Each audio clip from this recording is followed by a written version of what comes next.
آج میں پھر اپنی ٹیم کے ساتھ بیٹھا ہوں اور آپ کے سامنے جو کرونا کی وجہ سے پاکستان میں حالات بدل رہے ہیں اور جو جس طرف جا رہے ہیں، میں یہ سمجھتا ہوں کہ ہم ہر روز نہیں تو ہر دوسرے یا تیسرے روز آپ کو آگاہ کرتے رہیں گے تاکہ آپ کو سب کو پتہ چلے کہ گورنمنٹ کیا کوشش کر رہی ہے، عوام سے ہم نے کیا امید لگائی ہوئی ہے، کیوں کئی قدم جو اٹھا رہے ہیں اس کے پیچھے کیا وجہ ہے، دنیا کے اندر کرونا کی کیا حالات ہیں، اور یہ اس لیے ضروری ہے کہ جب اس طرح کا سچویشن جو کرونا کی وجہ سے ڈیولپ ہوا ہے، یہ سچویشن اس کی کوئی مثال پہلے نہیں ملتی، تو اس کی وجہ سے کئی ایسی چیزیں ہو رہی ہیں جس کی کبھی بھی کسی حکومت نے تیاری نہیں کی ہوئی تھی۔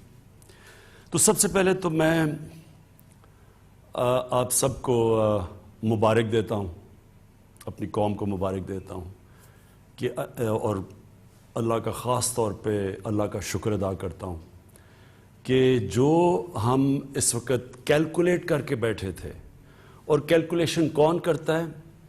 ہمارا جو national command and operation centre, جدھر سارے پاکستان کے ٹاپ ادارے جو بھی یہ کرونا کے ساتھ اور جو صحت کے شعبے کے ساتھ انوالوڈ ہیں اور ایڈمنسٹریشن کے، وہ ہر روز بیٹھ کے اپنے ڈاکٹرز کے ساتھ پورا ڈیٹا سارے پاکستان سے لے کے وہ اینالائز کرتے ہیں کہ کتنی بیماریاں ہوئیں، ہسپتال میں کتنا پریشر ہے، اور کرونا کی پروجیکشن کیا تھی اور آج کیا ہے۔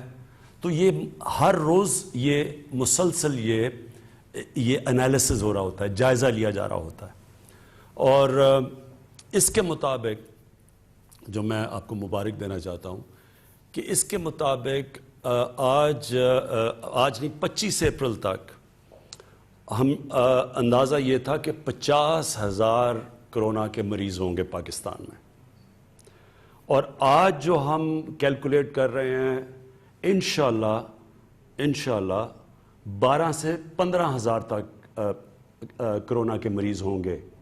جو کیلکولیشن پہلے تھی 50,000 ہونے تھے، آج جو ہم سارے اسیس کر رہے ہیں جو جتنے بھی کرونا کے کیسز آ رہے ہیں، تو آج ہم سمجھتے ہیں کہ 12 اور 15,000 کے بیچ میں ہے۔ اس کا مطلب کیا ہے؟ اس کا مطلب یہ ہے کہ جو ہمارے ہسپتالوں کے اندر فیسلٹیز ہیں وہ اتنی ہیں کہ ان 12 سے 15,000 میں جن کو انٹینسو کیئر کی ضرورت ہے، جن کی طبیعت اتنی خراب ہو جائے گی کہ ان کو انٹینسو کیئر ہاسپٹل کی جو وہ فیسلٹیز چاہیے ہوں گی جو انٹینسو کیئر میں مثلا وینٹیلیٹر اور آکسیجن، تو اب تک ہمارے پاس جتنے مریض آ رہے ہیں اور جو ہمارے پاس فیسلٹیز ہیں، انشاءاللہ اس ریٹ کے اوپر ابھی اس مہینے ہمیں کوئی مسئلہ نہیں ہوگا، ہمارے پاس وہ فیسلٹیز ہیں ہمارے ہاسپٹلز میں۔ لیکن جو ہم آگے دیکھ رہے ہیں کرونا کے کیسز بڑھیں گے، آپ جس طرح ساری دنیا میں دیکھ رہے ہیں کیسز بڑھ رہے ہیں، کہ سلو ڈاؤن ہو بھی رہے ہیں پھر بھی بڑھ رہے ہیں کیسز، تو ہم یہ اندازہ لگا رہے ہیں کہ ہمیں جو مشکل پڑے گی وہ پڑے گی مئی کے 15 سے لے کے مئی کے 20 یا 25 تاریخ تک۔ ہم سمجھتے ہیں کہ ہمارے ہاسپٹلز کے اوپر پریشر زیادہ پڑے گا۔ جو پریشر 25 اپریل میں پڑنا تھا وہ اب چلا گیا آگے 15 اور 20 مئی تک، اور اس تک ہم پوری تیاری کر رہے ہیں۔ ہماری این ڈی اے میں دنیا سے ابھی بھی ہر روز کانٹیکٹ پہ ہیں، وینٹیلیٹرز کے اوپر جو بھی چیزیں ہمیں ضرورت ہے اس کے اوپر تیاری پوری کر رہے ہیں۔ لیکن میں ابھی بھی آپ کو کہوں کہ اگر ہم زیادہ احتیاط کر دیں تو ہو سکتا ہے کہ یہ اور آگے چلا جائے، یعنی جس طرح ہم 25 اپریل کو سمجھ رہے تھے یہ چلا گیا 10 سے 20 مئی تک، اور اگر ہم جو میں ابھی بعد میں آپ سے بات کروں گا، اگر ہم نے احتیاط کر لی تو یہ اور بھی آگے جا سکتا ہے۔ اور یہ اس لیے ہے کہ آج ہم اس خوش قسمت کنڈیشن میں اس لیے، اور خوش قسمت اس لیے میں کہہ رہا ہوں کہ آپ دنیا میں اور ملکوں کا حال دیکھیں اس وقت کہ کس طرح 1000 800 دن میں لوگ مر رہے ہیں وہاں، تو اس کے مقابلے میں یہ کہہ رہا ہوں کہ ان کا جب موازنہ کیا جائے تو ہمارے حالات بہت بہتر ہیں. تو اور میں یہ اس لیے بھی ہیں کہ جب 26 کرونا کے کیسز تھے پاکستان میں 13 مئی کے قریب, تو ہم نے تب لاک ڈاؤن کیا تھا پاکستان.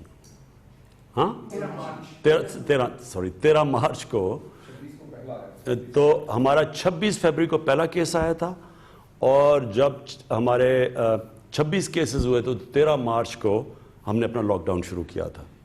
اور اس لاک ڈاؤن کے بعد مختلف کئی صوبوں نے, سندھ نے زیادہ کیا لاک ڈاؤن, باقی صوبوں نے کم کیا. لیکن اللہ کا کرم یہ ہے کہ ہمارے جو بھی ہم نے قدم اٹھائے, ہم نے جب زائرین بھی آئے تو ان کو کوارنٹین کیا, ان سے پھیلا نہیں. تو اور اس سے پہلے ہم نے کوئی 8 لاکھ یعنی 13 مارچ تک 8 لاکھ لوگوں کو ہم ایئرپورٹ پہ اسکرین کر چکے تھے. تو اللہ کا شکر ہے. اور پھر چائنا سے بڑا پریشر تھا کہ ہمارے جو اسٹوڈنٹس تھے ووہان میں, جو شہر میں جدھر کرونا شروع ہوا, ان کو واپس بلایا جائے. ہم نے پریشر لیا اور اللہ کا شکر ہے کہ ایک بھی کیس ہمیں چائنا سے پاکستان نہیں آیا. اب جدھر آج ہم کھڑے ہیں, ہم نے جس طرح آپ نے دیکھا کہ ہم نے آہستہ آہستہ فیصلہ کیا کہ ہم اب جو لاک ڈاؤن کی کنڈیشنز کم کرنے لگے ہیں, جس میں سب سے بڑا جو سیکٹر ہے کنسٹرکشن کا, ہم نے فیصلہ کیا کہ کنسٹرکشن کا سیکٹر ہم کھولنے لگے ہیں. تو وہ کیوں کھولنے لگے یہ میں پہلے بھی آپ سے بات کر چکا ہوں, لیکن میں یہ بات پھر سے دہراؤں گا کیونکہ آپ کو سمجھنا چاہیے کہ ہم یہ کیوں قدم اٹھا رہے ہیں. دیکھیں, ہمارے جیسے ملک پاکستان, ہندوستان, بنگلہ دیش, ساؤتھ افریقہ جیسے جگہ جدھر کچی بستیاں ہیں, جدھر غریبوں کی بستیاں ہیں, جدھر کچی آبادیاں ہیں, جدھر شینٹی ٹاؤنز جن کو کہتے ہیں, فلپینز ہے, یہ سارے ملکوں کے اندر جو کنڈیشنز ہیں, جو حالات ہیں, وہ مغرب سے مختلف ہیں. مثلا یورپ اور اگر امریکہ کا آپ دیکھیں تو ان سے ہمارے مختلف حالات ہیں. ہمارے کچی آبادیوں کے اندر, ہمارے غریبوں کے محلوں کے اندر لوگ جڑ کے رہتے ہیں. ایک ایک کمرے میں 6 سے 5 سے 8 لوگ بھی رہتے ہیں. اور وہاں کئی بدقسمتی سے پاکستان میں کچی آبادیوں میں یہ حالات ہیں کہ پانی نہیں ملتا اتنا. تو ہم جب ایک قوم فیصلہ کرتی ہے کہ ہم لاک ڈاؤن کریں گے, تو یہ ضرور سوچنا چاہیے کہ جب ہم لاک ڈاؤن کریں گے تو ہماری نظر میں ہونا چاہیے کہ یہ جو غریبوں کی آبادیوں میں لوگ رہتے ہیں, ان کے اوپر اس کے کیا اثرات آئیں گے. اور مجھے افسوس سے کہنا پڑتا ہے کہ پاکستان کے اندر, میں کیونکہ میری عمر تقریباً پاکستان جتنی ہے, میں ساری زندگی یہ دیکھتا رہا ہوں کہ ہم جو قانون بناتے ہیں, پالیسیز جو ہم بناتے ہیں, ہم صرف ایک چھوٹی سی ایلیٹ کلاس کا سوچتے ہیں. ہم اگر تعلیم کا بھی نظام پاکستان میں ہم نے, اور میں اس پریولیج کلاس سے ہوں جس کو بہترین تعلیم ملی, لیکن ہم نے کبھی یہ نہیں سوچا کہ عام لوگوں کے لیے جو تعلیم ہے کیا وہ مقابلہ کر سکتے ہیں ہمارے جیسے لوگوں کا جن کو چھوٹے سے طبقے کو اچھی تعلیم انگلش میڈیم ملتی تھی.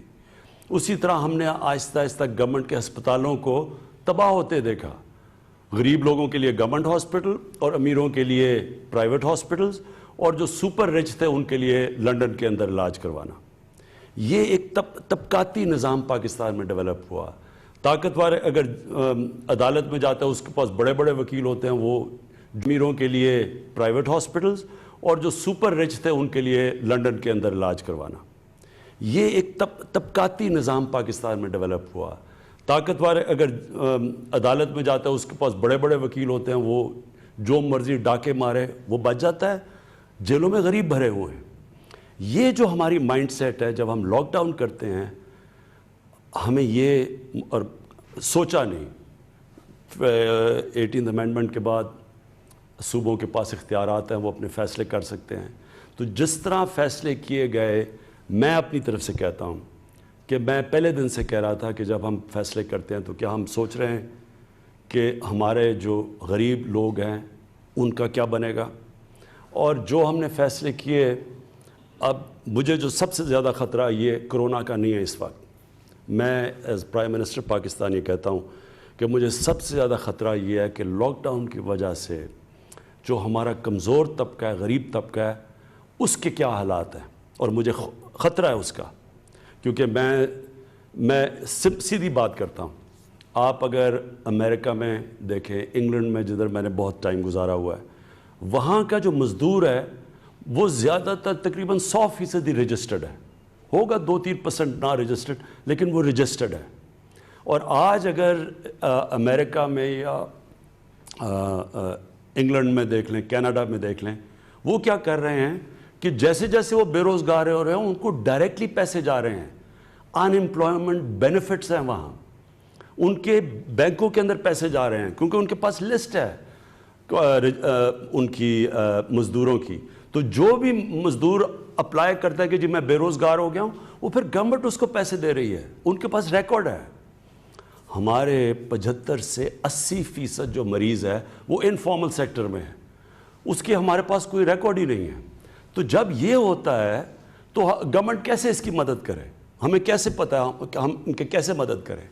تو اس لیے ہمارے ملک میں یہ بڑا مشکل ہے جب ایک دہاڑی دار جا کے گھر بیٹھ جاتا ہے، روزگار جب ختم ہوتا ہے، اس کے بیوی بچے اس کی دہاڑی کے اوپر ڈپینڈ کر رہے ہیں کہ انہوں نے کھانا پینا ان کا بندوبست کرتا ہے.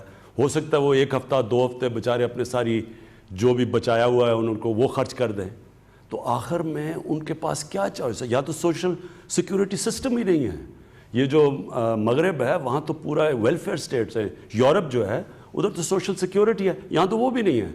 اس لیے جب ہم فیصلہ کرتے ہیں ہمارے حالات مختلف ہیں، اور اس لیے ہمیں یہ جو کنسٹرکشن ہے یہ ہم فیصلہ اس لیے کھولنے کا کیا میں نے اور میرے کیبنٹ ہیں، کیونکہ ہم یہ سمجھ رہے ہیں کہ ہم پہنچ ہی نہیں سکتے اتنے زیادہ یہ جو ان رجسٹرڈ مزدور ہیں، ہم ان کے پاس نہیں پہنچ سکتے. ہم نے احساس پروگرام کیا، یہ پاکستان کی تاریخ کا سب سے بڑا پروگرام ہے.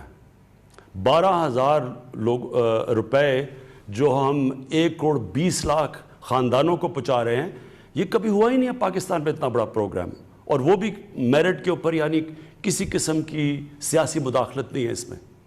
لیکن اس کے باوجود ہم سمجھتے ہیں کہ یہاں اتنے زیادہ جو لوگ ہیں جو اس سے نیٹ سے باہر ہیں، ان تک ہم کیسے پہنچ سکتے ہیں؟ اور ہمیں ڈر یہ ہے کہ جب تک ہم وہاں پہنچیں لوگ بھوک سے سڑکوں پہ آ جائیں گے، اور اگر لوگ بھوک سے سڑکوں پہ آ جائیں گے تو سارا لاک ڈاؤن کا مقصد ہی فیل ہو جائے گا، کیونکہ لاک ڈاؤن کا تو مقصد یہ ہے کہ لوگوں کو آپس میں فاصلے رہیں.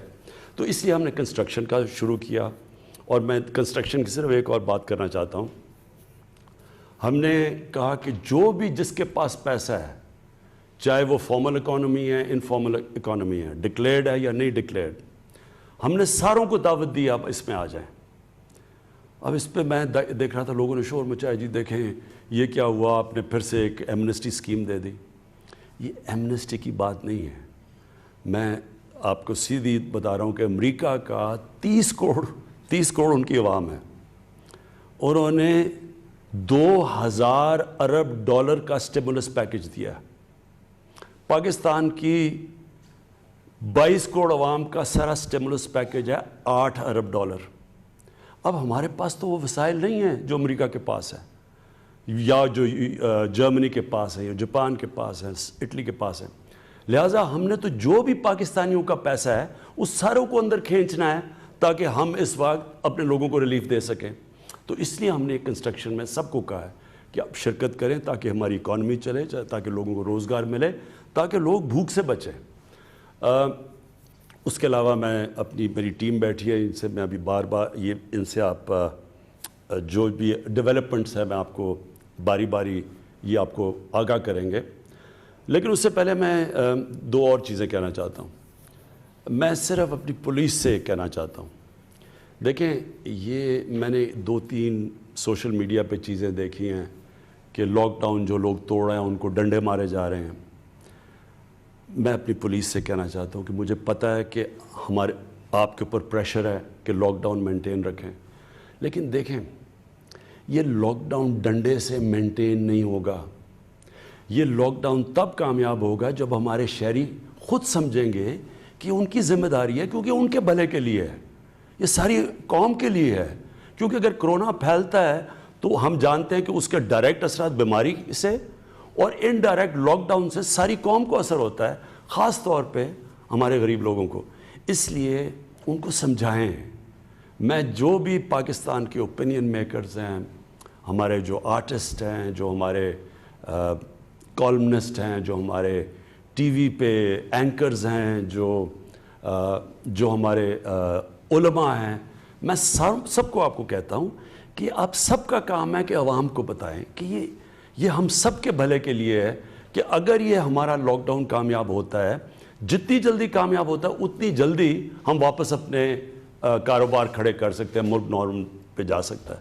تو اس لیے بجائے ان کو مارنے کے، کیونکہ ڈنڈے سے یہ نہیں ہونے لگا، ساری دنیا میں اب سامنے آ رہا ہے، بنگلہ دیش میں، فلپینز میں، ساؤتھ افریقہ میں، ہندوستان میں بھی آپ دیکھ لیں، کوئی بھی ڈنڈے سے یہ لاک ڈاؤن 1-2 ہفتے تو شاید کامیاب ہو جائیں، اس کے بعد نہیں ہو سکتے۔ تو اس لیے ان کو اپنا سمجھیں، ان کو سمجھائیں لوگوں کو، اور لوگوں کو ہم سارے سمجھاتے رہیں گے کہ یہ آپ سب کے بھلے کے لیے۔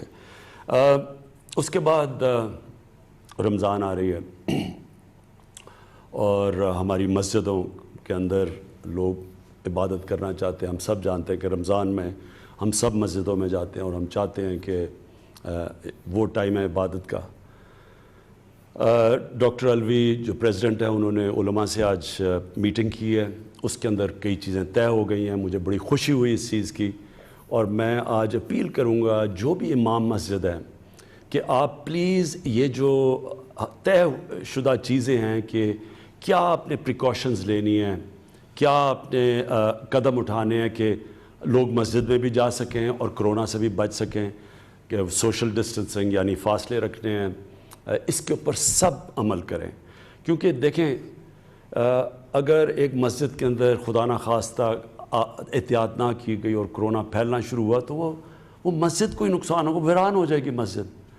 اور اسی طرح جو ہم یہ کھول رہے ہیں فیکٹریاں بھی اور یہ کنسٹرکشن بھی، یہ بھی ہم نے پوری TORs دیے ہوئے ہیں آپ کو کہ کیا کیا آپ نے قدم اٹھانے ہیں اس کے لیے، اور مالکان کو، جو مالک ہے، جو فیکٹری کا مالک ہے، جو بھی کنسٹرکشن سائٹ کا مالک ہے، ان کو بھی ہم آپ کو کہہ رہے ہیں کہ آپ کے انٹرسٹ میں ہے کہ آپ کے جو کام کر رہے ہیں وہ سارے یہ جو ہم نے پورے آپ کو رولز دیے ہوئے ہیں کہ کس کے مطابق آپ نے کام کرنا ہے، اس کو پلیز فالو کریں۔ کیونکہ اگر وہاں کرونا پھیلے گی تو ظاہر ہے وہ فیکٹری بھی بند ہوگی یا وہ کنسٹرکشن سائٹ بھی بند ہوگی، تو آپ سب کے انٹرسٹ میں ہیں۔ آخر میں اپنے ٹیم کے پاس جانے سے پہلے 2 اور چیزیں کہنا چاہتا ہوں۔ دیکھیں، ہمارے اس کرونا کے کرائسس میں جو مجھے سب سے زیادہ خطرہ نظر آ رہا ہے وہ یہ کہ لوگ ذخیرہ اندوزی کریں گے۔ میں پہلے بھی کہہ بیٹھا ہوں، میں اب بھی کہتا ہوں، مجھے خطرہ یہ ہے کہ لوگوں نے پیسہ بنانے کی کوشش کرنی ہے، جس طرح رمضان سے پہلے لوگ پیسہ بناتے ہیں، جس طرح ابھی پیچھے آٹا اور چینی کا کرائسس آیا، لوگوں نے ذخیرہ اندوزی کر کے پیسہ بنایا۔ اس باری جو بھی پیسہ بنانے کی کوشش کرے گا ذخیرہ اندوزی کر کے، یہ پہلی دفعہ گورنمنٹ بہت سختی کرے گی۔ ہم آرڈیننس لے آئے ہیں اس کے اوپر، ذخیرہ اندوزی کے اوپر، یہ بڑی سختی ہوگی، اور نیچے مینیجر نہیں پکڑیں گے، ہم مالکان کے پیچھے جائیں گے جنہوں نے اب لوگوں کی مشکلات کے اوپر پیسہ بنانے کی کوشش کی۔ یہ میں آپ کو کہہ رہا ہوں کہ آپ کو ابھی سے پہلے سے خبردار کر رہا ہوں کہ بڑی سختی کی جائے گی، لوگوں کو پکڑا جائے گا۔ یہ نہیں، چھوٹے لوگوں کو نہیں پکڑیں گے، اوپر جا کے جو اصل لوگ پیچھے بیٹھے ہوئے ان کو پکڑیں گے۔ دوسری چیز ہے اسمگلنگ۔ اس باری ہمیں یہ ڈر ہے کیونکہ پاکستان میں جو گندم ہے وہ جو باہر ہے اس وقت اس کی قیمت اوپر ہے، اور ہمیں یہ خوف ہے کہ لوگ گندم کو اسمگل کریں گے۔ اس کے لیے اسمگلنگ کا آرڈیننس یا آج رات آ جائے گی یا کل آ جائے گی، اور وہ آرڈیننس کے مطابق وہ سختی اب کی جائے گی اسمگلرز کے خلاف جو کبھی پہلے نہیں کی گئی، کیونکہ ہم نے کسی صورت قیمتیں بڑھنے نہیں دینی، کیونکہ اس کا سب سے نقصان اس ملک میں غریب پہ پہنچے گا۔ اگر ہم لوگوں کو 12 ہزار روپیہ دے رہے ہیں اس وقت، اور یہ کبھی، پھر سے میں ریپیٹ کرتا ہوں، اتنا پیسہ نہیں دیا گیا، تو اگر انہوں نے قیمتیں اوپر بڑھا دیں تو ان کا تو پیسہ بڑی جلدی ختم ہو جائے گا۔ اس لیے یہ ملک کے لیے، یہ اپنی غریب لوگوں کے لیے، میں آج اسمگلرز کو بھی کہہ رہا ہوں، ہولڈرز یا یہ جو ذخیرہ اندوزی کرتے ہیں ان کو میں آج آپ کو خبردار کر رہا ہوں کہ بڑی سختی کی جائے گی اس باری۔ ہم نے یہ 2 آرڈیننس لے کے آ رہے ہیں، اور یہ صرف لے کے آ رہے ہیں اس لیے اپنی قوم کو بچانے کے لیے، اسمگلر سے بھی، اور یہ جو کہ ذخیرہ اندوزی کر کے، مہنگائی کر کے پیسہ بناتے ہیں۔ میں اب میں چاہوں گا کہ اسد آپ پلیز بریف کریں کہ جو بھی آپ کے جو ہر روز آپ بیٹھتے ہیں national command and operation centre میں کہ جو لیٹسٹ چیزیں